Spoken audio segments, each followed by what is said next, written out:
All right, good people.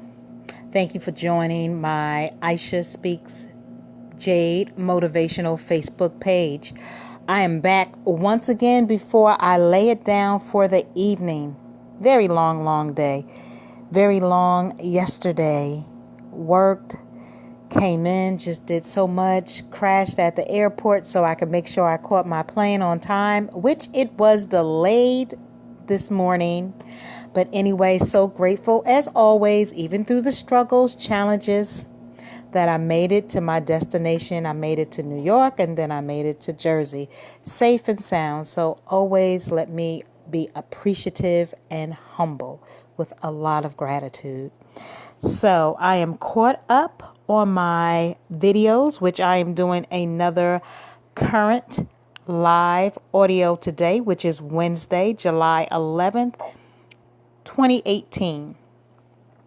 I hope to show face once I get back and get myself together. I've just been really tired and just really haven't been wanting to show face, but at least I'm catching up for you guys. I try to do my best. Sometimes I fall off, but guess what?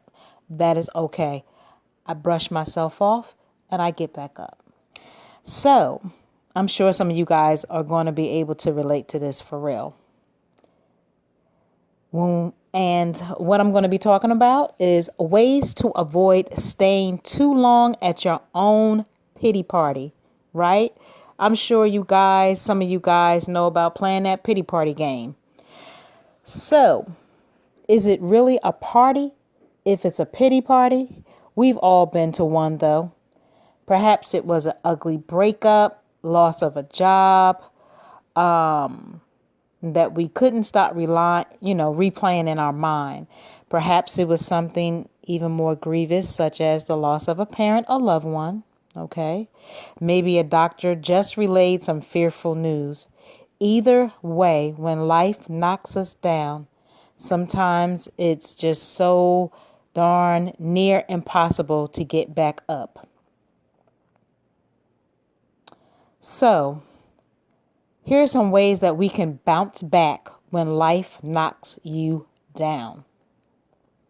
1. Mind your language. Your words create your reality. Describe your situation as a nightmare and your experience just that. Describe it as exciting and it will shift the emotions you feel and the actions you take. Don't talk about your problems using dramatic language, but describe your situation in a way that places you in a position of power. 2. Align your wheels. When a car gets regular tune-up, it goes farther on less gas and rarely breaks down. We aren't all that different.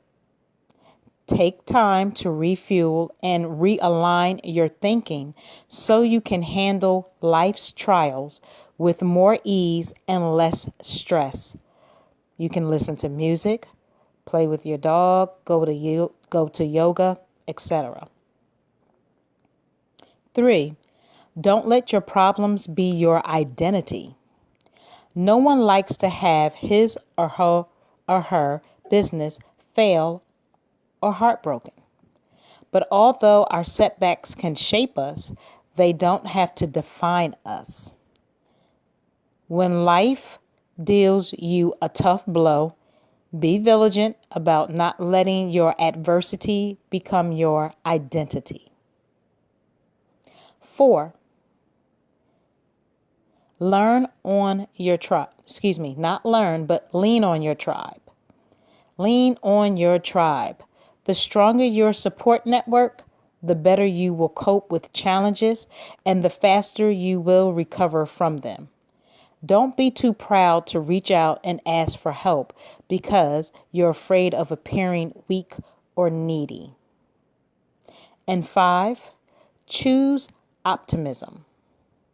Just because you can't see the light at the end of the tunnel doesn't mean it's not there. Our hardest times can be Our hardest times can be a catalytic for greatness, introducing us to inner strength that otherwise lies dormant. So with that being said, here are some ways again to get off that pity party. Allow yourself time. Although this sounds counterproductive, do allow yourself some time to wallow. It's only natural. And we have to feel what we feel. I mean, that's just reality. It would be unnatural to see someone experience a tremendous loss and then just whip around with a bright, beaming smile. As painful as it might be, allow yourself some time to sit in those sad, lonely, defeated feelings. Just keep an eye on yourself. Make sure you don't wallow for too long. So what's too long? Well, it depends on the person and the gravity of the situation. Notice any extended patterns of listlessness. When's the last time you brushed your teeth? Because sometimes when we wallow or when we are even depressed, sometimes we forget to brush our teeth, take care of our hygiene. When's the last time you had a good day at work or made a decent attempt to find new work? You don't have to be stuck where you're at. That's all a mindset. And don't let anyone tell you that where you're at currently, that's it and that's the only place that you're going to go. You're not going to move forward, because that's a lie. They're wrong.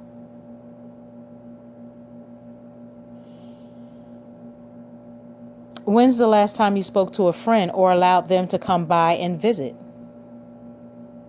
Self-correcting is hardest in these times, but even if you have just the slightest moment of reflection, you're already on that road to recovery. Talk about it. Don't try to bottle up your feelings, no matter how embarrassed you might feel. Talk it over with patient friends who will really listen. If need be, seek out a little one-on-one time with a life coach or therapist. Again, life coach, therapist, counselor, really good friend, bestie, whatever, spouse, partner. Have that go-to person so that you can have that one-on-one. Someone who's not going to be judgmental or point fingers at you. I don't know how or why, but non-physical things such as negative thoughts and reliving horrid memories can manifest in very physical ways. How about those tension headaches?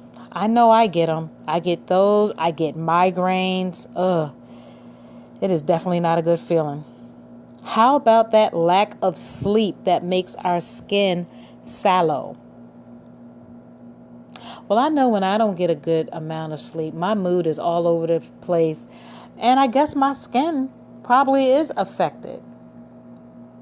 I don't, I'm already light skinned, right? And so I don't look healthy in the skin either. And you can tell in my face that I'm fatigued. You can tell in my mood or my attitude, like I just don't want to be bothered. You must take this time through as often as you feel the urge to. Do something.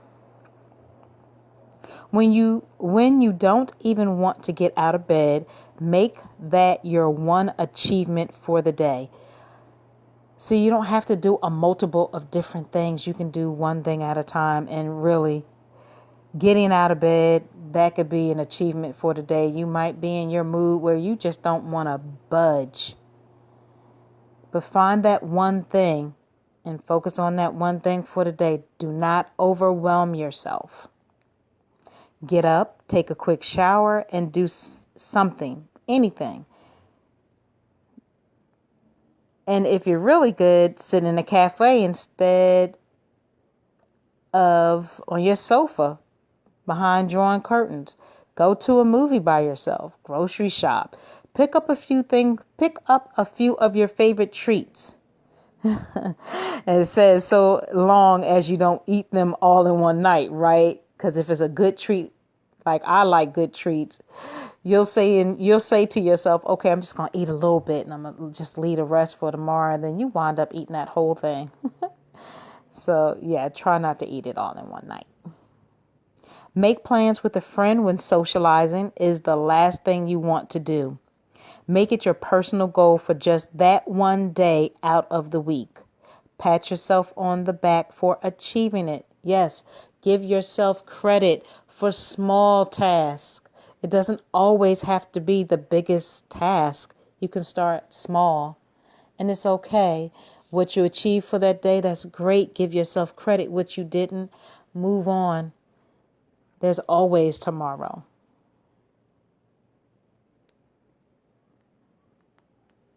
My thought. Okay.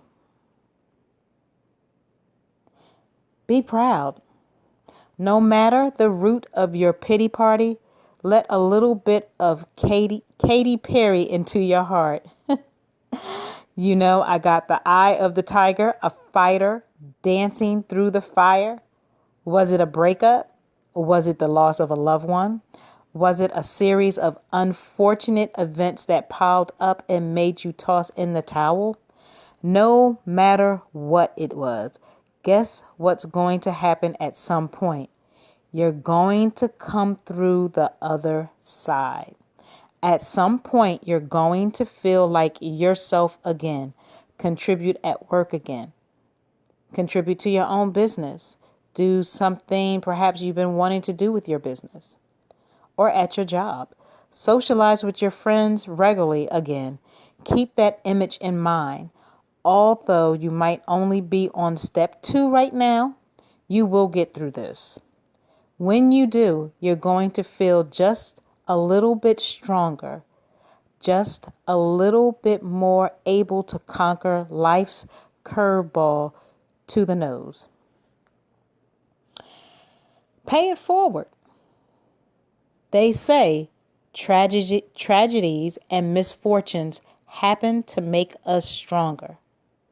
Heaven help the person who actually says that to the person who is currently dancing through the fire and into an extended stay at their local pity party. So,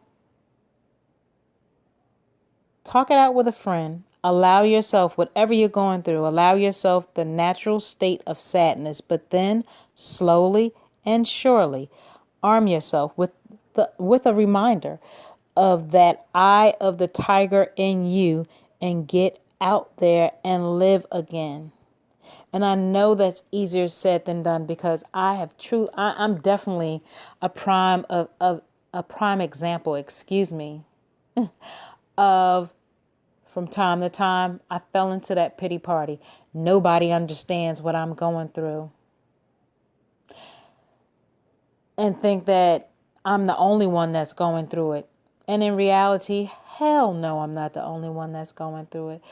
There's plenty of us that go through a lot. And so, yes, allowing ourselves to feel what we feel is okay. And then once we're done feeling what we're feeling, then we got to brush ourselves off, like I've said before, and start over. Because what you don't want to do is get so depressed. And I know sometimes a lot of us can, because again, I fell into that as well. Bad relationships, job was just horrible. Just life itself. What was the reason to live? Bad business decisions in the past, and perhaps maybe the current, but definitely the past, and probably the current too. Also with that, maybe I just didn't give a person an opportunity and brush them off. So it happens. But we get up and we do this all over again. And again, pat ourselves on the back for what we do achieve, because it's huge.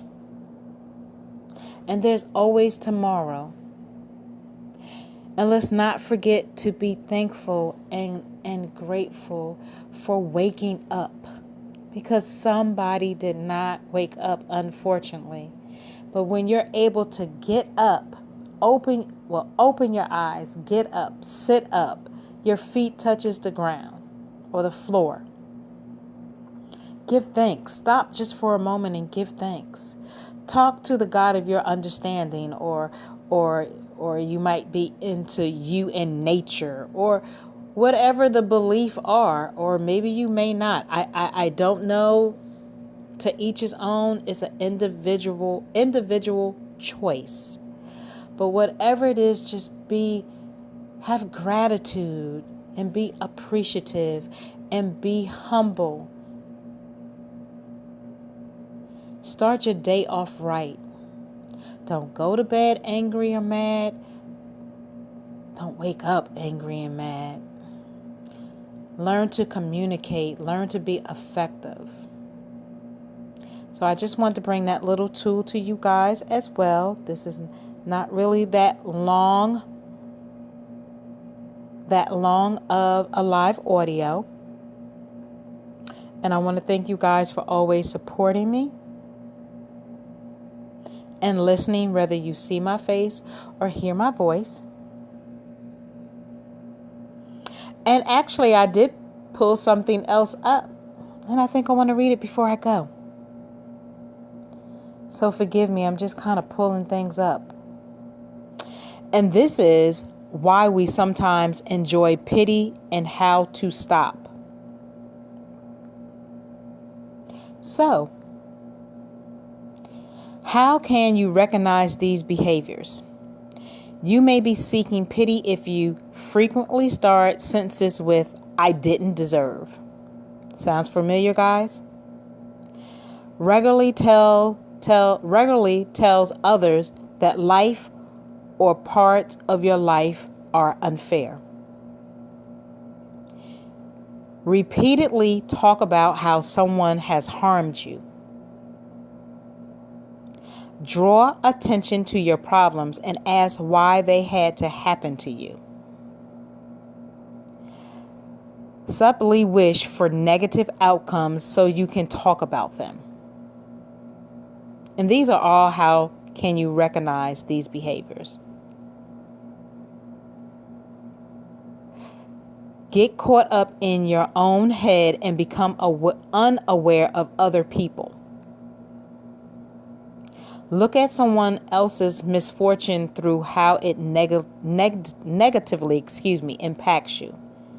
So with that last one, the one I just said, look at someone else's misfortune through how it negatively impacts you. It says, someone else's troubles allows you to create a story that you can use to garner more sympathy for yourself. We all do this from time to time.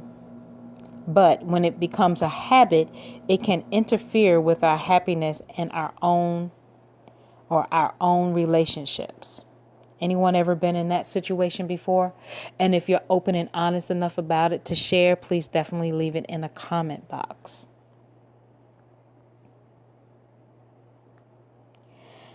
So it asks the question, and I'm just going to leave it with that, and I'll let you come and leave a comment to me. How do you stop? How do you personally stop the pity party?